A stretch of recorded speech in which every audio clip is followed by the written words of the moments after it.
Le quiero pedir por favor que abra su Biblia en 2 de Corintios capítulo 10 versículo 1.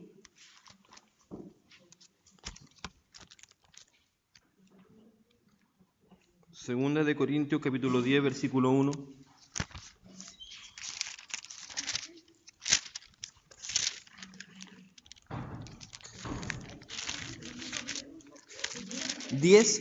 Es el texto base.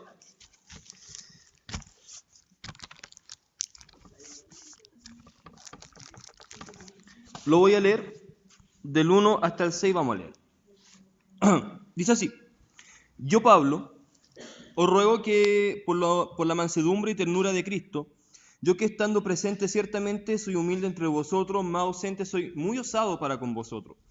Ruego pues que cuando esté presente no tenga que usar de aquella osadía con que estoy dispuesto a proceder resueltamente contra algunos que nos tienen como si anduviésemos según la carne.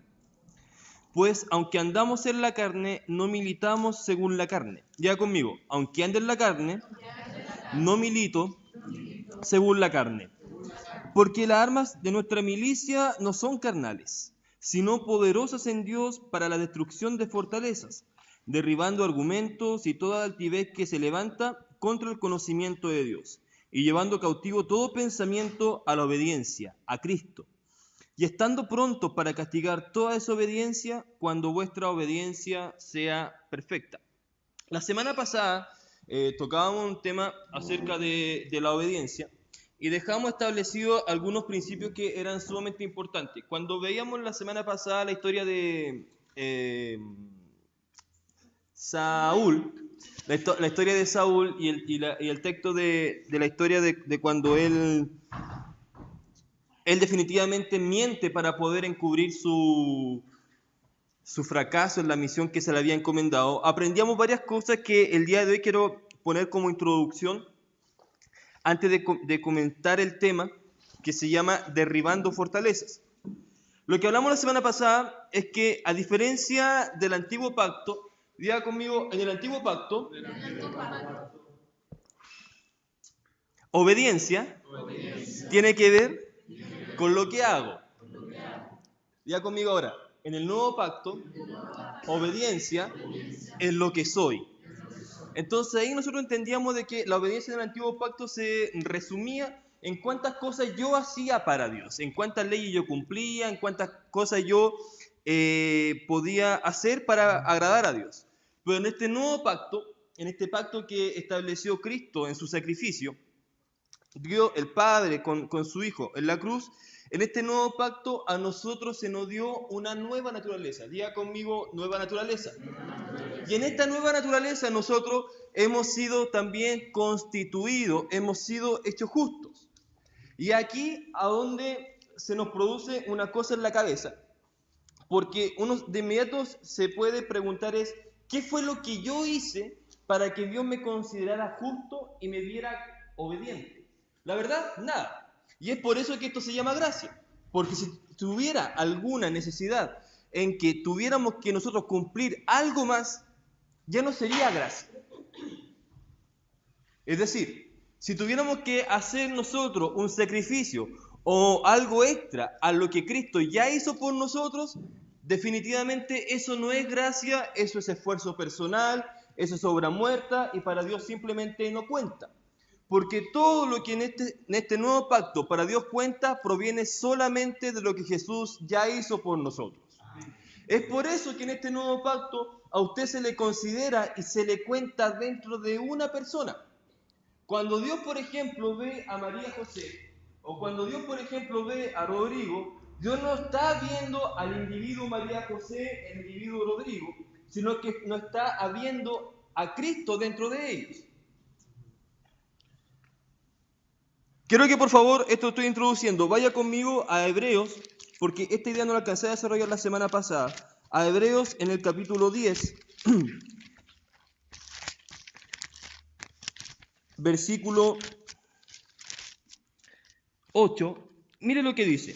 Hebreos 18 dice, diciendo primero, sacrificio y ofrenda y holocausto y expiaciones por el pecado no quisiste, ni te agradaron, las cuales cosas se ofrecen según la ley. Y diciendo luego, he aquí que vengo, oh Dios, para hacer tu voluntad. Es decir, quita lo primero para establecer eso último. Diga conmigo esto.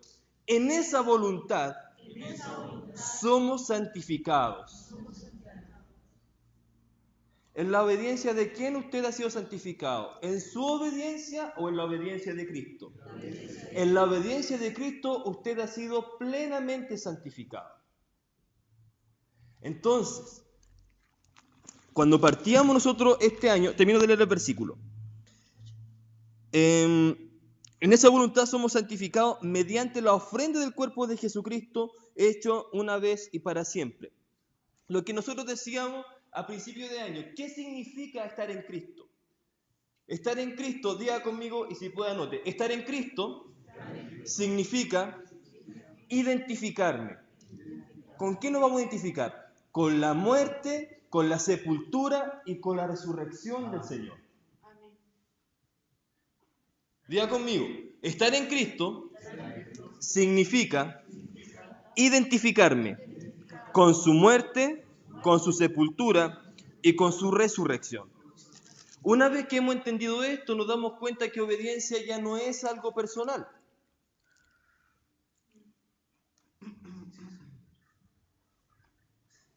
Porque si la obediencia fuera algo personal, estaríamos básicamente discutiendo qué tan obediente soy yo para el Señor. Y constantemente estaríamos con problemas de, parece que en esta cosa yo soy obediente, pero parece que en algunas cosas no soy tan obediente.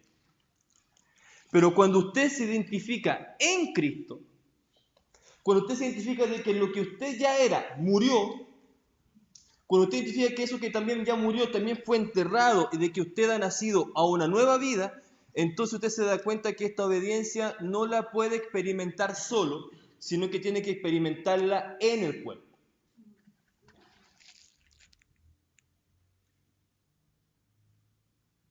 De repente somos un poquito, ¿cómo decirlo? Un poquito egoísta al pensar de que algunos podemos alcanzar ciertos grados de obediencia y otros no. Pero la palabra nos muestra que nosotros, los que estamos llamados apóstoles, profetas, evangelistas, pastores y maestros, ¿para qué están? ¿Para llevar a alguno a la madurez o para llevar al cuerpo a la madurez? Al cuerpo. Efesios 4:12. Si nosotros estamos aquí, en la asignación que el Señor me entregó aquí, no estoy por un cargo, estoy para a ustedes también llevarlo en la asignación que se me entregó para que podamos todos juntos caminar en plenitud de obediencia. Entonces no depende de tu acto personal, no depende de lo que tú quieras o no quieras hacer, sino que depende de lo que con que tú te estás identificando. ¿Con quién tú te identificas? O en otras palabras, ¿quién te está gobernando? ¿Te sigue gobernando tú? ¿O has permitido que el Espíritu Santo sea quien ya haya tomado el control de tu vida?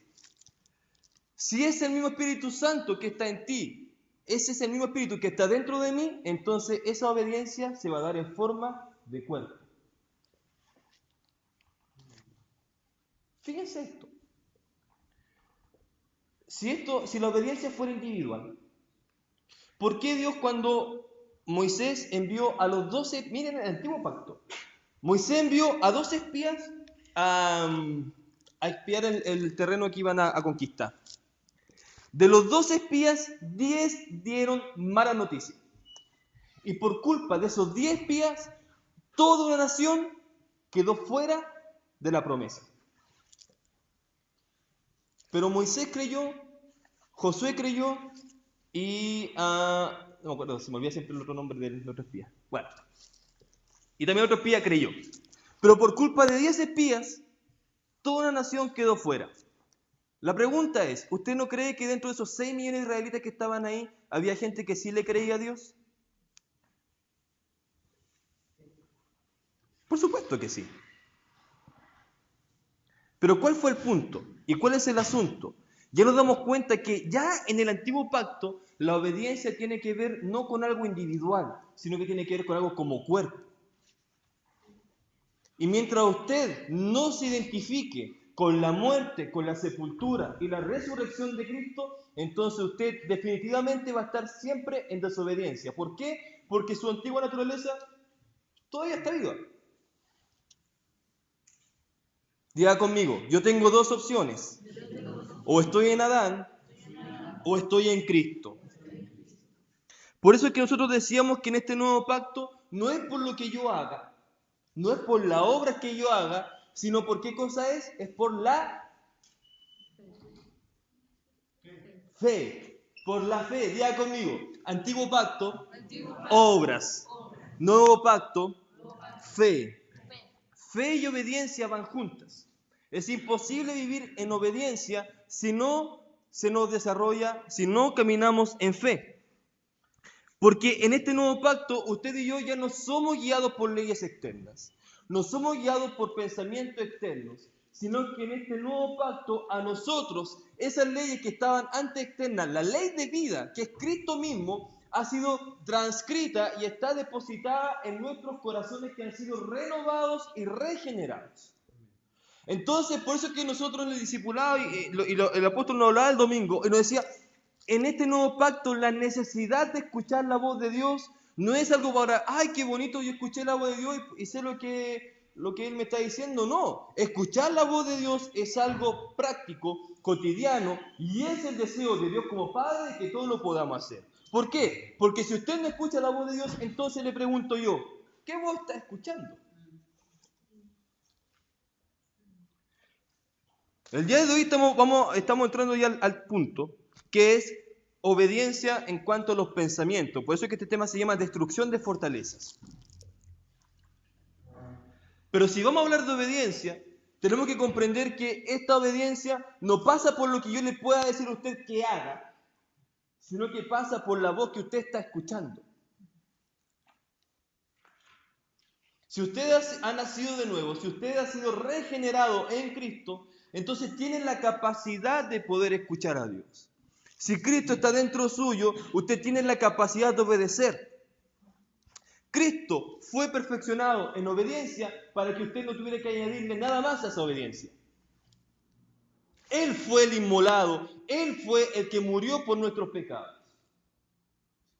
Él fue el que se sacrificó para que usted pudiera agradar plenamente al Padre, pero no como Fernando Figueroa, no como el nombre que usted tenga, sino como Cristo en nosotros. Pero esto no va a pasar nada mientras usted no se identifique, mientras usted y yo no nos identifiquemos con la muerte, con la sepultura y con la resurrección del Señor. ¿Cuántos saben de que va a llegar el día en que nuestros cuerpos van a ser transformados? Amén. Y en que estemos muertos, nuestros cuerpos van a ser transformados, vamos a ser resucitados. Pero en el mundo del espíritu, nosotros ya hemos sido resucitados a una vida nueva. Lo que va a ocurrir con nuestro cuerpo físico en aquel día va a ser solamente el resultado de lo que ya está dentro de nosotros. Por eso, lo que vamos a experimentar en aquel día va a ser simplemente ver como el día completo y perfecto de lo que en este momento nosotros ya debiéramos estar experimentando. Por eso es que, como dice acá, diga conmigo, yo debo confrontar mis pensamientos. Si no confrontamos nuestros pensamientos, entonces siempre vamos a tener una mente dual. ¿Qué es una mente dual? Vamos a tener una mente con fe y con incredulidad. Vamos a tener una mente con luz y con tiniebla. Vamos a tener una mente con agua dulce, agua salada. ¿Eso es posible? Pero muchos de nosotros aún sentimos de que Adán vive dentro de nosotros y como que está vivo. Y eso es lo que el día de hoy vamos a ver. Vamos a hablar. ¿Por qué pasa esto? ¿Y qué es lo que tenemos que hacer nosotros? ¿Cuál debe ser nuestra actitud? Primer punto.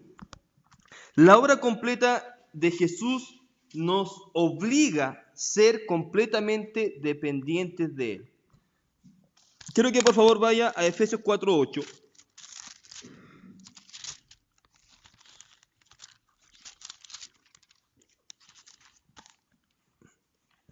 Mire lo que dice acá la Escritura. Por lo cual dice, subiendo lo alto, llevó cautiva la cautividad y dio dones a los hombres. Una de las cosas que también Cristo venció en la cruz, y no tan solo venció, sino que Él bajó al infierno, tomó la cautividad y la llevó cautiva, su prisionero. Diga conmigo, Cristo venció las cautividades. Entonces, aquí es donde nosotros nos encontramos con esta verdad. Usted y yo no podemos prescindir, no podemos decir, yo no necesito lo que Cristo hizo por mí para vencer la batalla de nuestros pensamientos. Hay muchos pensamientos que usted y yo sabemos que no están conformes a lo que Dios piensa, que son pensamientos que a Dios no le agradan. Pero esos pensamientos no van a cambiar si usted dice, si usted consciente o inconscientemente dice, yo no necesito a Cristo para poder cambiar esto y yo puedo tomar la decisión de poder cambiar mis pensamientos. Porque no fue usted el que venció las cautividades, fue Cristo el que ya las venció y la tomó cautiva. Entonces es aquí cuando el apóstol Pablo nos dice a nosotros que somos más que vencedores en Romanos 8:37, porque aun cuando nuestras debilidades parecen más fuertes, mire esto, en este nuevo pacto, en el pacto de la gracia, la capacidad de cambiar no está en nosotros mismos, sino en lo que Cristo logró por nosotros. Durante mucho tiempo enseñé el hecho de en cuanto al tema de los hábitos. Algunos dicen 20 días tú formas un hábito, 40 días tú formas un hábito. ¿Y sabes qué? Es posible que el cambiar algún hábito puede que te resulte. Pero lo que tú estás haciendo es una simple transformación externa. Pero no estás transformando y no está siendo transformado lo realmente importante que está dentro tuyo. Por tanto, aquí aplicamos el dicho popular que dice que aunque la mona se vista de seda, mona queda. Porque por más que usted quiera disfrazar a una mona de, no sé, de algo elegante, igual va a quedar, es una mona, sí, no animal, claro. Entonces, aquí nosotros tenemos que darnos cuenta de esta realidad, de que nosotros somos más que vencedores no porque nosotros en un primer momento vencimos, sino porque la victoria que Cristo tuvo y realizó nos la entregó a nosotros. Usted es más que vencedor no por lo que haya hecho, sino por en quién está creyendo. Amén. Y aquí nos viene la primera confrontación. ¿En quién está creyendo? Cuando el Power todos los domingos nos menciona y nos dice cosas que hay que superar, hay que vencer, hay que dejar, hay que renunciar. Usted puede tener dos actitudes básicas, o bueno, varias, pero imaginemos de que usted está escuchando la palabra y de verdad quiere hacer lo que el Power le está diciendo que hagamos, que haga. Usted respecto de eso, usted puede tener dos actitudes. Puede decir, sí, esto yo lo voy a hacer. Y por ejemplo, el Power dice, hay que orar más. Por ejemplo, dice, hay que orar más. Ya, ok, yo quiero orar más. Y puede comprometerse a orar todos los días a las 5 de la mañana. Y usted dice, ya, me voy a esforzar para crear el hábito de orar todos los días a las 5 de la mañana. Es posible que al cuarto o quinto día despierte a las 5:30 y diga, ya, o a las 6, como, ya me pasé. Ya, mañana voy a orar. Al séptimo día ya despierta a las 8, al décimo día ya ni despierta. ¿Sí? Y ya al 20º día ya lo dejó. Eso nos demuestra de que usted puede tener la voluntad decidida de querer cambiar, pero aún así puede que no pase nada. ¿Pero cómo? Sencillo. Porque usted está peleando esa batalla en su voluntad y en su fuerza. O usted puede decir sencillamente cuando el Pablo le dice que tiene que orar, decirle, Señor, yo aquí a mí me cuesta un mundo. Tengo problemas con esto, tengo esto, pero sé que debo hacerlo. Y le pide ayuda a quien corresponde, al Espíritu Santo. Entonces, esa es una lucha que a lo mejor los hermanos piensan que uno tiene, pero son las luchas diarias. hoy me levanto a las 7:30, 7:30, y a las 8 estoy orando. Pero de repente me he quedado dormido y he pasado el largo a las 8, pero estoy orando igual, aunque sea una hora más tarde, porque a veces pensamos que estamos sufriendo con algo.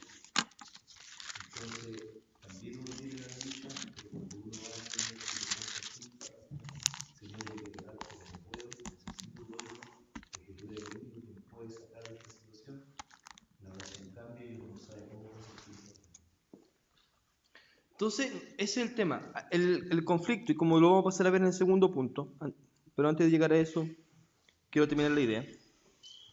El conflicto aquí se da en cuanto a nuestras debilidades. Diga conmigo, debilidades.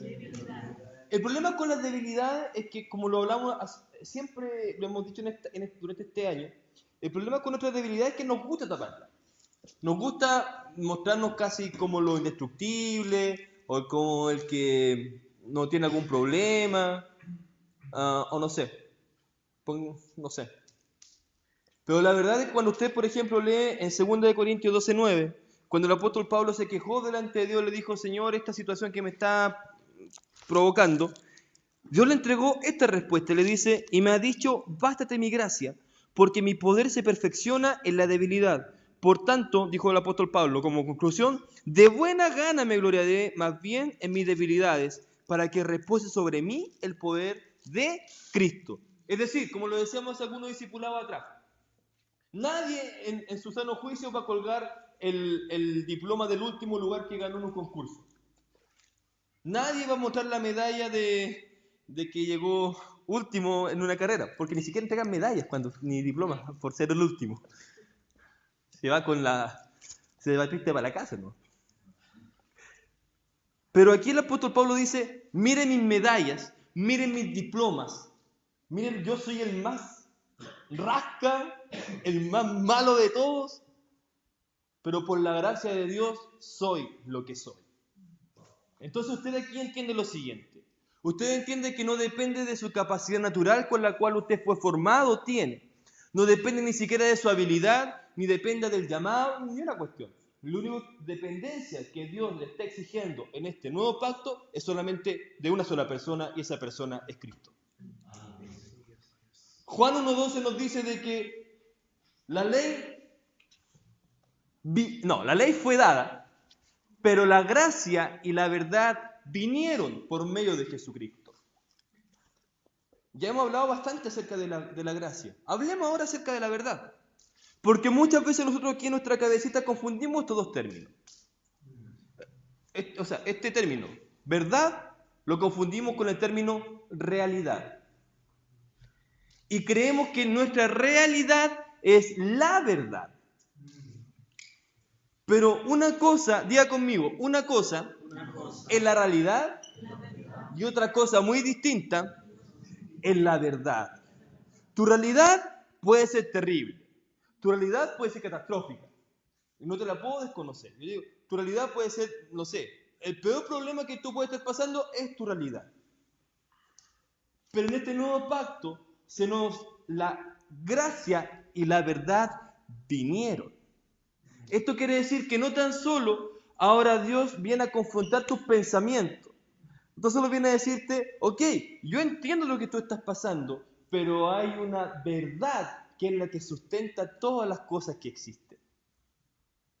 Entonces, por más que la situación pueda ser compleja, por más que las cosas puedan parecer extrañas y puedan ser difíciles, gracia y verdad siempre van juntas. Por eso es que nosotros no podemos predicar verdad si no la unimos a esta palabrita que es gracia. Ni tampoco podemos predicar gracia sin hablarla juntamente con la verdad. Porque tanto la gracia como la verdad son una sola y misma persona, que es la persona de Jesucristo. Cuando vemos nosotros y hablamos de nuestra realidad, hablamos desde nuestra perspectiva de cómo yo veo las cosas, qué es lo que me está pasando, cómo lo estoy pasando, cómo la estoy sufriendo, aquí callado en las situaciones que pueda estar viviendo, tú me estás hablando de tu posición de realidad. Pero la Escritura nos ordena mirarnos no desde nuestra perspectiva de la necesidad, de lo que me falta, de lo que yo en este momento estoy pasando, sino que nos ordena mirarnos en Cristo, en la verdad. Entonces ahí ya a nosotros se nos cambia el discurso. Porque hay mucha gente que, ¿sabe?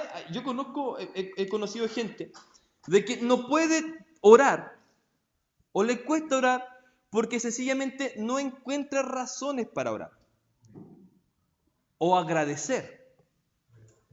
Si yo lo miro desde la perspectiva de la realidad, puede que diga, sí, claro, o sea, tenés este problema en la casa, tu hijo, sin trabajo, no sé. Pero si lo miro desde la perspectiva desde la verdad, que es una sola y es Cristo, ¿cómo no voy a agradecer lo que el Señor ya hizo por nosotros? ¿Cómo no voy a agradecer lo que en Él ya me entregó? ¿Cómo no voy a reconocer la grandeza de su obra y todo lo que de eternidad a eternidad hizo por mí?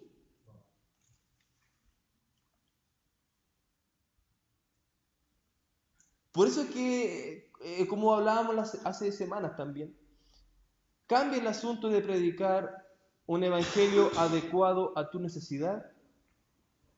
Denunciamos ese evangelio de predicar la necesidad, porque si yo preguntara quién tiene algún tipo de problema, yo sé que todos tenemos algún tipo de problema.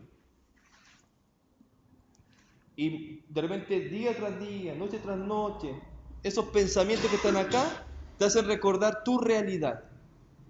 Pero la Escritura es categórica y nos ordena que nosotros renovemos nuestro entendimiento y nuestra manera de pensar. Por eso es que acá quiero pasar al segundo punto. El arrepentimiento y la conversión no es tan solo para la gente nueva, sino es que es nuestra actitud diaria. Si no entendemos esto, entonces vamos a vivir la vida fracasado. Vamos a vivir la vida depresivo. Vamos a ver este asunto. ¿Cuántos saben de que en Cristo hemos sido completamente enriquecidos? ¿Amén? Y en Él ya toda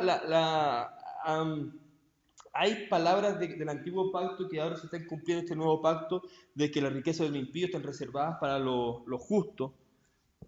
¿Cuántos son justos aquí? Amén. Así que las riquezas están reservadas para ustedes y para mí. Si usted lo cree, si no, lo paso yo.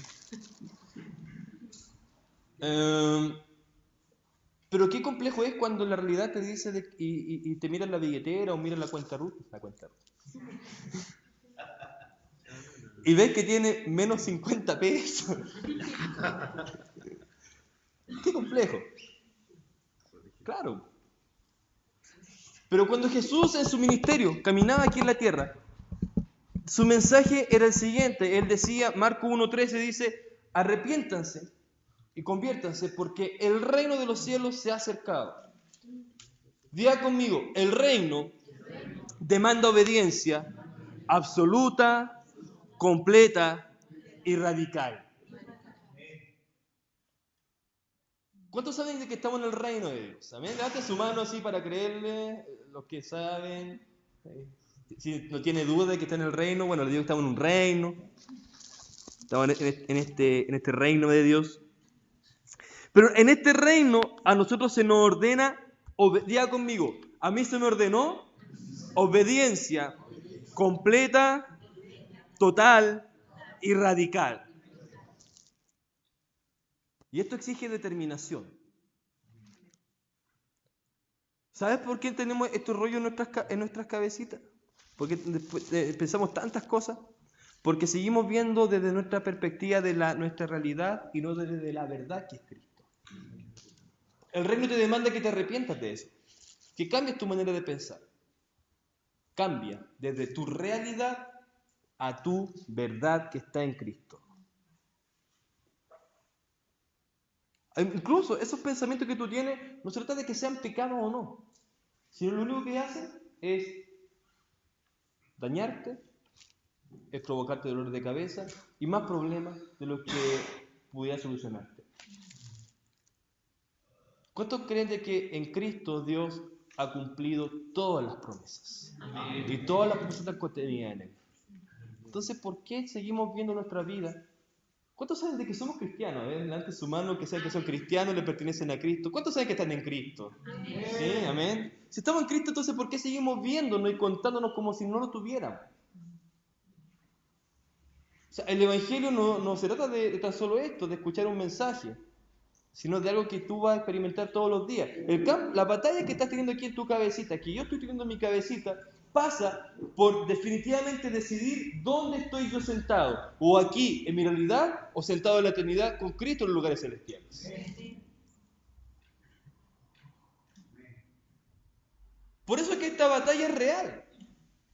Esta no es una ficción. Esta es una batalla que existe, que está ahí y que nosotros tenemos que obedecer. Diga conmigo, el reino demanda obediencia completa, total y radical. Punto 3. Fortaleza, argumento y toda altivez es el resultado de pensamientos cristalizados que nacen en el corazón del hombre. Mire, esto es súper sencillo. Lo mismo que usted está escuchando ahora, esto es lo que yo estoy hablando. Yo sé que cada uno de ustedes está haciendo un procesamiento mental y sé que están anotando y qué bueno que anotan. Los que no anotan, nos vamos a hablar a la salida para reprenderlos en el amor del Señor. No, mentira. Pero lo que yo estoy diciendo, usted me puede decir, es que tú no entiendes lo que yo estoy pasando, tú no sabes lo que yo estoy viviendo, ni puedes ponerte en mi lugar. Y como siempre le digo a usted, no tengo idea y no sé si me interesa saber tampoco cómo se siente. Pero a Cristo sí le interesa, por eso Él ya venció y murió por usted y por mí. Entonces, a la persona que sí le interesa y que derramó su amor por usted, ella derramó su amor por nosotros. Ahora el punto pasa el siguiente. La palabra que estamos escuchando pasa por acá, la procesamos, la pensamos. Pero, ¿cuál va a ser la medida de efectividad que va a tener la palabra? Va a depender mucho de los argumentos, fortaleza y altiveces y toda estructura pensante que tenemos en nuestra cabecita. Porque, mire, quiero llevar un ejemplo súper sencillo. Por ejemplo, hay palabras que para nosotros tienen un significado y para personas de otra ciudad significan otra cosa. ¿Has encontrado con ese tipo de situaciones? ¿Sí? Bueno, más cuando sale de un país a otro, hay cosas que cambian totalmente el sentido cuando se escucha. Yo le decía otro día, perdón, conversaba con los hermanos de México y me dijeron, apóstol, no entendemos nada. Y estamos hablando todo español. Y yo le dije, yo no entiendo nada. Por eso significado. ¿Ven? Entonces, imagínense si aún en lo natural tenemos conflicto con estructura y pensamiento aquí en nuestra mente, ¿cuánto más a nivel del espíritu? Porque a diferencia del mundo natural, en el que todos hablamos un lenguaje y sometido a un sistema, en el mundo del espíritu hay una guerra. Y esta guerra se reduce a una guerra de palabras. Este como chistoso, pero es así. Diga conmigo, guerra de palabras. Y en esta guerra de palabras, en esta guerra de las cosas que se dicen y que no se dicen, usted y yo tenemos un rol único. Único. Por eso es que lo bueno de esto, y gracias a Dios que estamos en el reino de los bacanes, de los que ganan. Miren lo que dice Hebreos 4:12, por favor. Porque la palabra de Dios es viva y eficaz y más cortante que toda espada de dos filos y penetra hasta partir el alma y el espíritu, las coyunturas y los tuétanos y discierne los pensamientos y las intenciones del corazón. Entonces, cuando yo le ministro y le comparto esta palabra a usted puede estar aquí en su cabecita pensando, es que no sabe lo que estoy pasando, es que no sabe esto, otro, pero viene la palabra de Dios, la palabra revelada, y dice que es como una espada de dos filos, literalmente, una espada de dos filos que separa alma de espíritu. Diga conmigo, separación de alma y espíritu. En su alma están sus recuerdos, sus emociones, sus sentimientos, los llantos, las cosas, los pensamientos, su voluntad y todas las cosas. Pero en su espíritu está la parte donde Dios les comunica las verdades eternas. Amén. Por eso es que la palabra tiene ese efecto tan interesante, porque separa el alma y el espíritu. Y al separar el alma del espíritu, lo que está haciendo, está diciendo a tu alma, quede tranquila. Yo tengo que hablarle al espíritu. Es aquí donde tengo que operar para poder comunicar la verdad que es Cristo. Amén. Alma, quede tranquila.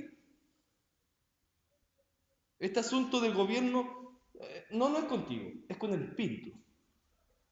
Por eso que también sigue diciendo Hebreos 4:12, dice, las coyunturas y los tuétanos, y discierne los pensamientos y las intenciones del corazón. Lo que hace la Escritura es de que, ahora vamos a un práctico todavía. Cuando usted está escuchando esta palabra y lo está llevando a su realidad, entonces el punto es, ¿y por qué se preocupa de algo? ¿O por qué nos preocupamos de cosas?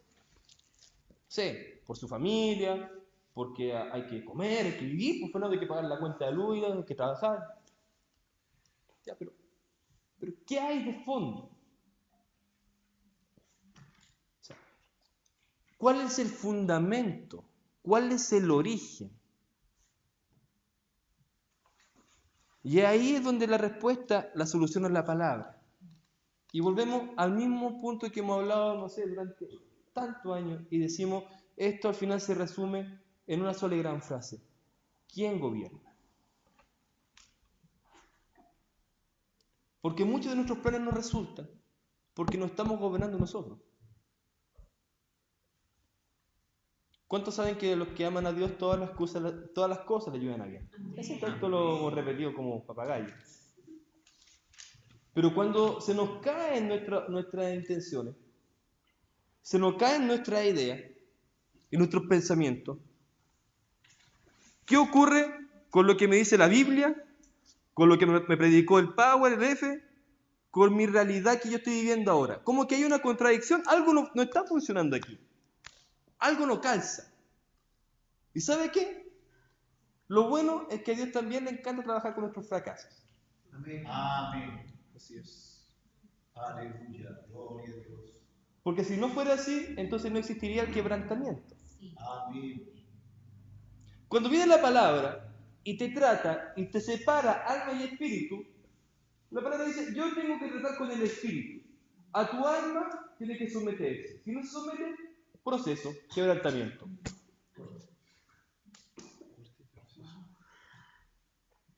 Dios no tiene problemas con nuestro espíritu porque Él se comunica directamente con Él. A pesar de que usted no me esté pescando ahora, a pesar de que la gente el domingo hay gente que no pesque la palabra, como lo que se está hablando es espíritu y vida, si esa persona que lo esté pescando no lo hace de nuevo, en su espíritu está recibiendo.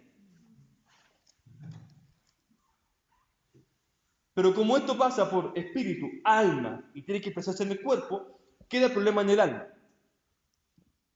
¿Y por qué no los quebranto? Porque claro, no está prestando atención, no está oyendo inteligentemente, es decir, no está obedeciendo.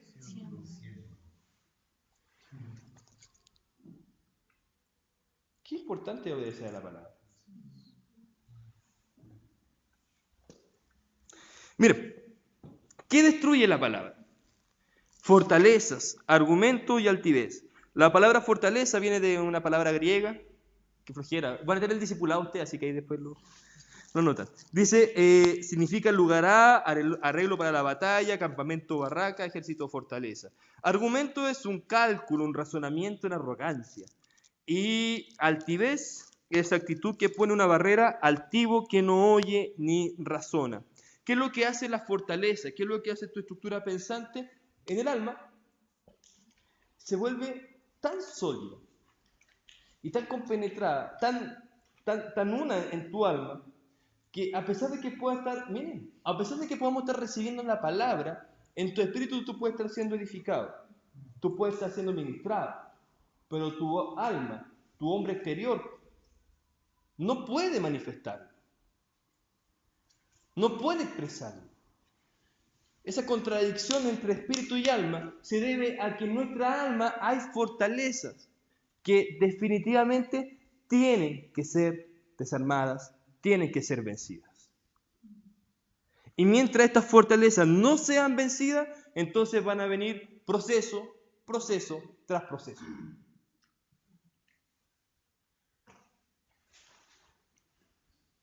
Lo bueno es que estamos en el nuevo pacto. Amén. Sí, verdad que estamos en el nuevo pacto. Sí. No, o sea, imagínense, si el pacto hubiera sido el pacto antiguo hubiera sido para nosotros, no, hace rato que no estaríamos aquí. Bueno, gracias a Dios por el sacrificio de Cristo. Mire, ¿Cuáles son los resultados de tener esta fortaleza y argumento? Manifestación de espíritu griego, cuestionamiento, abortamos lo profético, rechazo a la vida real del espíritu, no manifestamos un espíritu de discípulo, no hay espíritu enseñable, y lo peor, diga conmigo, lo peor son las excusas y la indeterminación.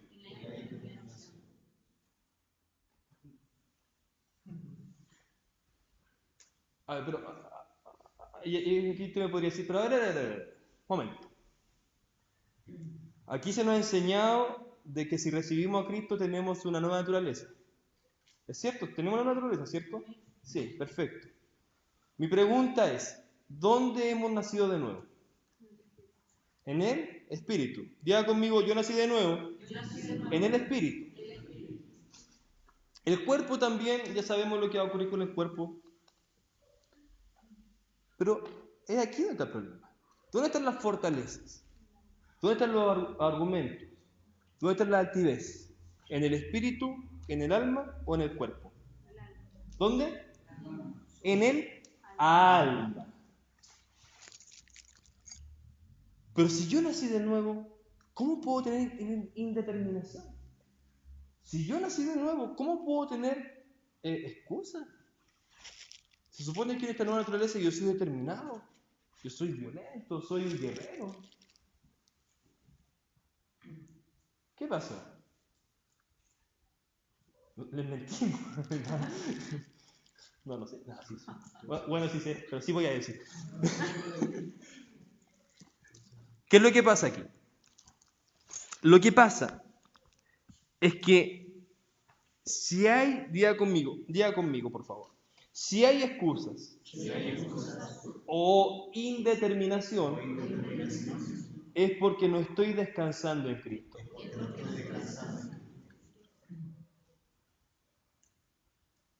Todas las excusas, las indeterminaciones, los un día sí, un día no, los no sé,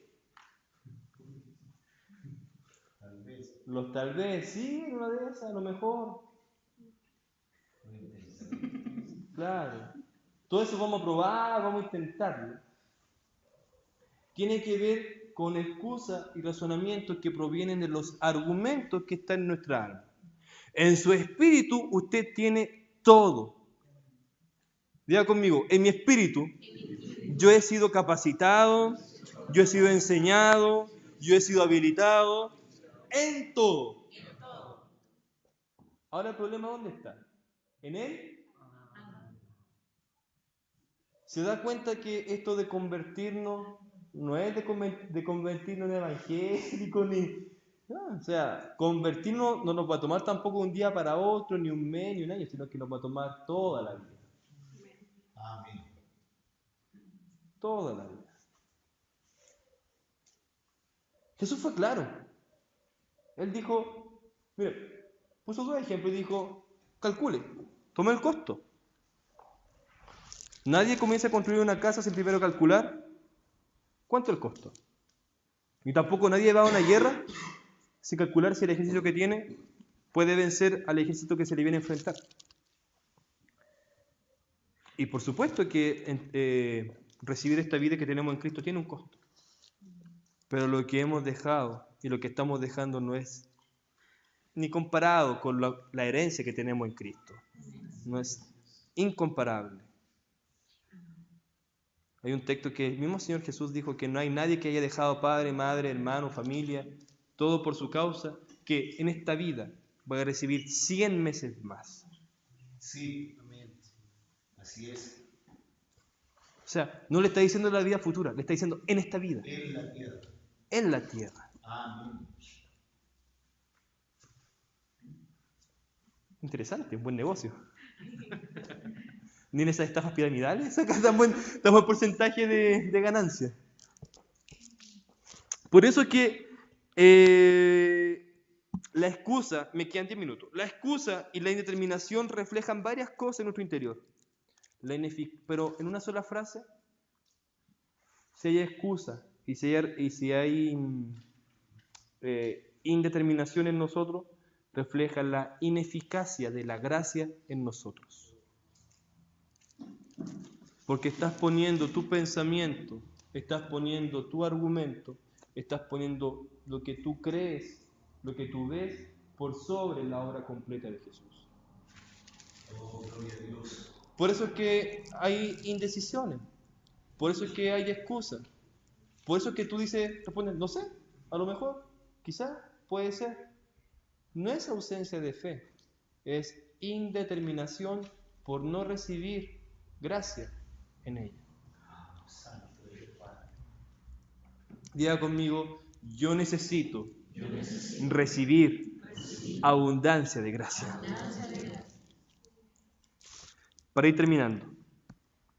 Por eso es que para derribar fortaleza, argumento y altiveces, tenemos que ser guerreros en el espíritu. Amén. Diga conmigo, yo no puedo ser sentimental. No. O sea, usted no puede ser sentimental, no puede dejarse guiar por lo que cree, por lo que ve, por lo que piensa. Usted tiene que tomar decisiones. Estamos en una guerra. Y en el versículo 4 de 2 de Corintios 10 nos dice a nosotros que nuestras armas... Antes, diga conmigo, yo tengo armas poderosas. Y esto no se trata del arma, de algo como una estrategia, sino que se refiere a lo que a usted ya le fue dado en el Espíritu. Diga conmigo, en Cristo poseo todo lo necesario para vencer. Entonces aquí cuando yo le hago, hay unas preguntas que nos llevan a la reflexión y dice acá el discipulado, usted entonces finalmente logra ver la importancia de conocer las riquezas que usted y yo poseemos en Cristo. ¿Se da cuenta de la necesidad de conocer cada día más a la persona de Cristo? O sea, ¿se da cuenta de la importancia de orar en todo tiempo?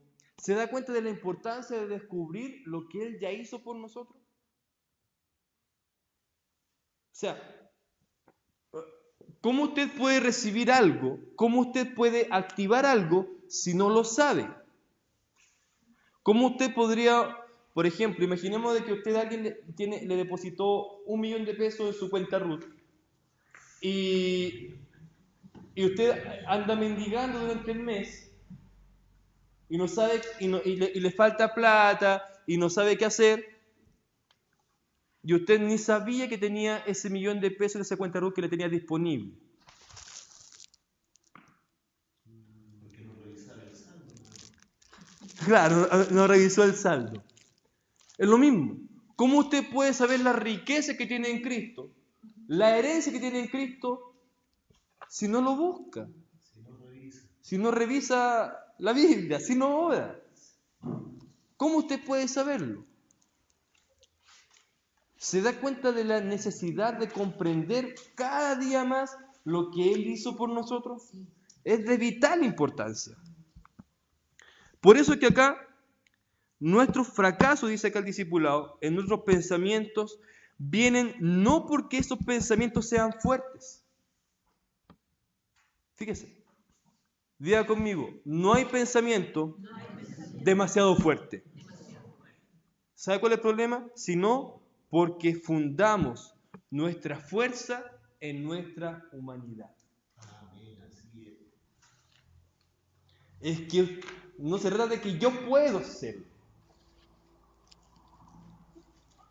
Porque si hay una verdad que tenemos que reconocer es que somos débiles. Diga conmigo, yo soy débil. Mire, Jesús fue claro. Cuando estaba en el Getsemaní, Él dijo, a la verdad, dijo Jesús, el espíritu está dispuesto, pero la carne es débil. Jesús no le estaba recriminando a los apóstoles. Jesús le estaba soltando un rema del momento. Le estaba diciendo, el espíritu está dispuesto. El espíritu que se comunica directamente con Dios, ellos hablan entre ellos. Y ellos se comunican. Pero la carne, la naturaleza, es débil. Entonces, si hay algo en lo que tenemos que nosotros definitivamente reconocer, no es que tus pensamientos sean fuertes, sino que tú y yo somos débiles. Porque en la medida que nosotros reconozcamos que somos débiles, es entonces cuando vamos a poder conectarnos con la verdadera fuente de poder que es Cristo. Porque te vas a dar cuenta que un Salvador no lo vas a necesitar solamente el día en que tú recibiste a Cristo como tu Salvador, sino que ese Salvador tú lo tienes que necesitar todos los días de tu vida. Si no, ¿para qué? ¿Para qué? Este Salvador, Cristo, Emmanuel, Dios con nosotros, no vino tan solo para que hiciéramos una simple oración, sino que Él realmente es Dios con nosotros. Aleluya. En esos momentos en los que estamos con estos pensamientos cuáticos, no sabemos qué hacer, Él sigue siendo Emmanuel, Dios con nosotros. En esos momentos cuando la vemos negra y no sabemos para dónde mirar, Él sigue siendo Emmanuel, Dios con nosotros. Amén. Pero tú tienes que tomar la decisión. O miras desde tu realidad o miras desde la verdad. Por eso es que mira, dice acá, los guerreros del Espíritu destruyen, derriban y llevan cautivo toda la obediencia de Cristo. Destrucción, bueno, ahí está el significado de destrucción y todas esas cosas. Lo puedes leer y es interesante. Ahora, ¿cómo nosotros derribamos la fortaleza? Diga conmigo, cambio de enfoque. Tenemos que dejar de ver la realidad terrenal y enfocarnos en la verdad eterna. Miren, quiero que por favor, para ir terminando, revisemos Filipenses 3:18 y que otra persona busque Gálatas 3:2, por favor. Filipenses 3:18 dice lo siguiente: porque por ahí andan muchos, de los cuales os dije muchas veces, y aún ahora os digo, llorando, que son enemigos de la cruz de Cristo, el fin de los cuales será perdición, cuyo Dios es el vientre y cuya gloria es su vergüenza, que solo piensan en lo terrenal. Mas nuestra ciudadanía está ¿dónde? En los cielos, de donde también esperamos al Salvador, al Señor Jesucristo. El apóstol Pablo aquí no está hablando de una clase especial de la gente que está afuera, está hablando de la gente que está dentro. Está hablando de la gente que confía en sus fuerzas, en su capacidad, y eso les causa ruina.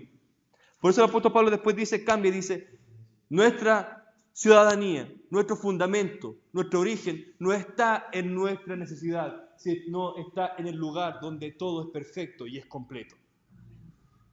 Por eso también Gálatas 3:2 dice, poner la mira, ¿dónde? En las cosas de arriba, donde está Cristo. Cambia el enfoque. Deja de mirarte, diga conmigo, debo dejar de mirarme el ombligo y debo comenzar a mirar a Cristo. Segundo, decía despojarse. Entendamos de que ya hemos sido crucificados con Cristo. Entendamos de que también hemos sido resucitados a una vida nueva. Tercero, arrepentimiento. No se trata de que en el lugar que estás hoy te encuentres mal. ¿Cómo anda, hermano? Mal. ¿Cómo un hermano puede andar mal si está sentado en lugares celestiales juntamente con Cristo? ¿De dónde me estás hablando tú? ¿Desde tu realidad o desde tu verdad? No se trata de negar, ni de reprimir, ni decir, ay, esto es negación a lo que estoy viendo, a lo que estoy pasando. No.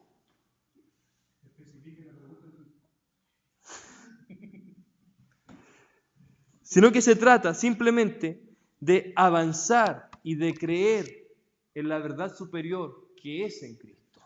Miremos lo que dice Filipenses 4:8.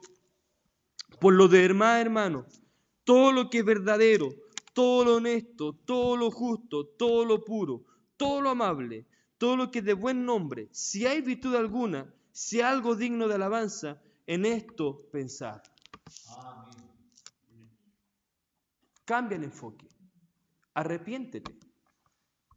Y no es para que se arrepientan que pasen mirando al altar, ¿no? Así. Cambia el enfoque. Arrepiéntanse, de verdad. Qué interesante cómo nos cambia el enfoque de arrepentimiento en el nuevo pacto. Porque no es por temor al infierno, sino es porque de verdad queremos experimentar lo que Jesús hizo por nosotros.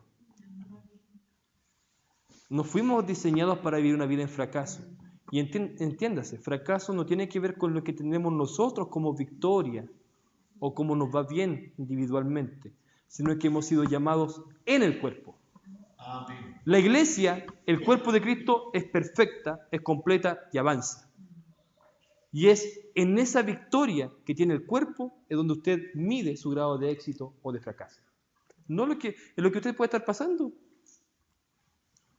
Piense esto. ¿O usted cree que cuando mataron al apóstol Pablo, cuando los decapitaron, ¿sí? Lo decapitaron, él vio su muerte como un fracaso, porque lo mataron. A los apóstoles los mataron. ¡Ay, qué fracaso! Mataron a los apóstoles. ¿Y quién iba a predicar? No, ellos se contaban dentro del cuerpo. Ellos entendían de que su vida o su muerte no era para ellos mismos, sino que era por causa del cuerpo y del plan de Dios con ellos. Entiéndalo. Con usted no se inició el mundo. Con usted tampoco se termina el mundo. Usted forma parte de algo más grande. Y cuando entendamos esto, ¡ay, que va a ser liberador! Para terminar. Para derribar fortaleza hay que traer pensamiento, voluntad y emociones a la obediencia de Cristo. Versículo 6. Por eso es vital que usemos la autoridad espiritual que tenemos para edificar el cuerpo. Nada podemos hacerlo si no, esta autoridad no nos ha sido delegada. Pero en Cristo esta autoridad ya la tenemos. Amén. Mire, esto es legalidad. Legalidad tiene que ver con las cosas que se permiten, con las cosas que en el reino están permitidas. Y en el reino Cristo ya llevó cautiva toda la cautividad. ¿Sabe por qué usted y yo podemos echar fuera demonios, podemos sanar enfermos? Por legalidad. ¿Por qué? Porque Cristo ya venció los demonios. ¿Por qué podemos sanar enfermos? Porque Cristo también venció la enfermedad. Eso es legalidad. No porque yo tenga la capacidad de hacerlo, sino porque Él ya venció. Y eso es autoridad. Ahora le pregunto yo, ¿qué pensamiento tiene que usted vencer? ¿Qué pensamiento que lo está atormentando, lo deja dormir, tiene que usted vencer? ¿Qué cosas que están en contra de la palabra, en contra de lo que Dios dice, y usted sabe que tiene que definitivamente despojarse? Insisto, ese pensamiento no es lo suficientemente grande ni lo suficientemente fuerte, sino que nosotros somos débiles, pero bendita debilidad porque en ella nosotros somos fuertes. Póngase de pie, por favor.